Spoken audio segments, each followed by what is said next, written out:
শীতকালের রাতে সেদ্ধ ভাতটা কিন্তু মন্দ লাগে না। আর আমাদের বাড়িতে রাত্রে প্রতিদিন রুটিটাই হয়। আর মা এদিকে আটা মাখছে, আমাকে বলল আমি আটা মেখে বেলে দিচ্ছি, তুই রুটিগুলো একটু ভেজে নে। আর যদি আটা মাখা আর রুটি বেলাটা যদি ভালো হয় তাহলে রুটি এমনিই ফোলে। আর আমি আবার একটু মায়ের স্টাইলে রুটিটা ভাজতে গেছিলাম, কিন্তু হয়নি, পড়ে গেছে। এমনি আমি রুটি খুব একটা খারাপ ভাজি না, বেশ ভালোই পারি। সবগুলো রুটিই কিন্তু বেশ ফুলকো ফুলকোই হয়েছিল। রুটিগুলো ফোলার পেছনে আমার কোনো হাত নেই। বললাম যে ওই যে রুটির আটা যদি মাখা ভালো হয় আর বেলা যদি ভালো হয় রুটি এমনিই ফুলবে। আর আজ রাতে রুটি তো করা হয়েছে, কিন্তু রুটির সাথে মা কোনো তরকারি করেনি, তাই বাবা আজকে বাইরে থেকে তড়কা নিয়ে এসেছিল। আর এই তড়কা জানো তো আমাদের স্কন ভক্তের একটা প্রভুর দোকানের। আজকে তড়কাটা একটু অন্যরকম, একটু বেশ গাঢ় গাঢ়।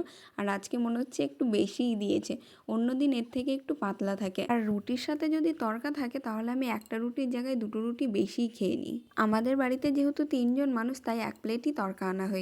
আর মা বাবা বলল পরে খাবে, তার কারণে আমি আমার খাবারটা বেড়ে নিয়ে খেতে বসে গেছি।